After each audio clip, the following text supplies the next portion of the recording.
اعوذ باللہ من الشیطان الرجیم، بسم اللہ الرحمن الرحیم۔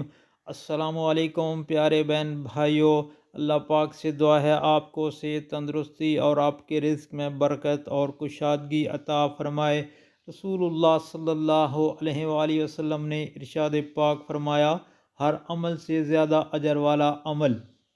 دل کا سکون چاہتے ہو تو ہر قسم کی پریشانیوں سے بچیے، ورنہ آپ کمزور ہو جائیں گے، دل مرجھا جائے گا اور اللہ تعالیٰ پر بدگمانی پیدا ہوگی۔ پریشانی سے نفسیاتی امراض، جوڑوں کا درد پیدا ہوگا، پریشانی کے سامنے نڈھال۔ ہر قسم کی پریشانی سے بچیے، ورنہ آپ کمزور ہو جائیں گے، دل مرجھا جائے گا اور اللہ تعالیٰ پر بدگمانی ہوگی۔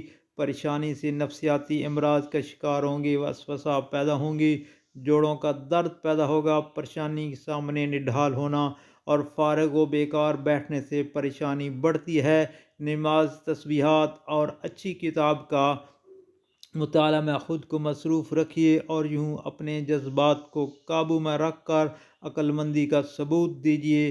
آپ اپنے دائیں بائیں دیکھیں تو آپ کو ہر غم زدہ نظر آئے گا، ہر کوئی غم زدہ نظر آئے گا، ہر گھر میں نواخواں اور ہر آنکھ میں آنسو نظر آئیں گے۔ کتنے وہ لوگ ہیں جو مصیبت زدہ ہیں، بلکہ مشکلات و مصائب میں شکار ہیں، کتنے بیمار ہیں جو چارپائیوں پر بے حس و حرکت پڑے ہوئے ہیں، جن کی عرصہ سے یہی حالت ہے، وہ اپنے دکھ درد میں چلا رہے ہیں۔ کتنی جیلیں ہیں جو اپنے اندر بے گناہ لوگوں کو بھری ہوئی ہیں، جن کی آنکھوں نے کبھی دھوپ کا نظارہ ہی نہیں کیا۔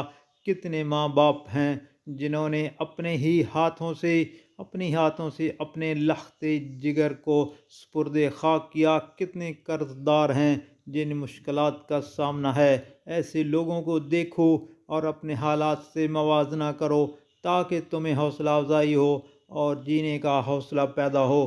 دوسروں کی حالت دیکھنے سے اپنے آپ کو اندازہ کیجیے کہ آپ کی تکالیف ان سے کم ہیں۔ اللہ پاک سے مانگنے والا کبھی نامراد نہیں ہوتا، لہذا دعا ضرور مانگنی چاہیے، پھر یہ مانگنے والا کبھی نامراد نہیں ہوتا۔ یعنی ہم تمہاری نعمتوں کا اضافہ کریں گے۔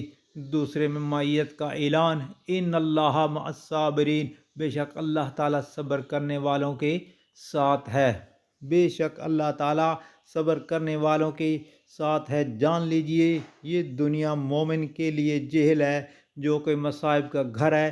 صبح ہوتے خوبصورت گھرانوں میں خوشیوں کے ترانے ہوتے ہیں، لیکن شام کو وہی لوگ نواکناں ہوتے ہیں۔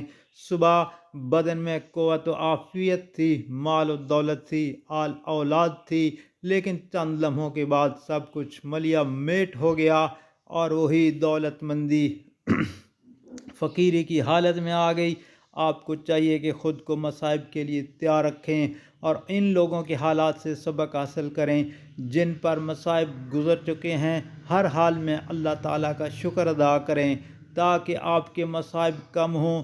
انسان کمزور ہے اور وہ حالات سے نبض آزما ہونے کے لیے کسی مضبوط عمل اور بڑی شخصیت کا سہارا لیتا ہے، اور وہ حالات سے نبرد آزما ہونے کے لیے کسی مضبوط عمل اور بڑی شخصیت کا سہارا لیتا ہے۔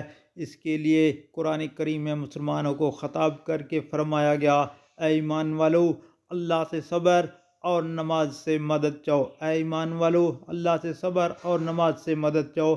حدیث شریف میں آیا ہے کہ میری آنکھوں کی ٹھنڈک نماز میں ہے، اگر سینے میں تنگی ہو اور مشکل سامنے آئے تو نماز پڑھو، حالات کشیدہ ہوں تو نماز میں مصروف ہو جاؤ، تاکہ نماز میں سکون اور راحت بھی ہے اور تمام جسمانی اور روحانی امراض کا علاج بھی ہے۔ نبی کریم صلی اللہ علیہ وسلم کو جب کوئی مشکل پیش آتی آپ فوراً نماز میں مصروف ہو جاتے۔ ابن حجر رحمۃ اللہ علیہ کہتے ہیں کہ مصر گیا، وہاں قلعہ میں مجھے ڈاکو نے گھیر لیا تو میں نے اٹھ کر نماز پڑھی اور اللہ تعالیٰ سے نجات کی مناجات کی، اللہ تعالیٰ نے مجھے ڈاکوؤں سے نجات دے دی۔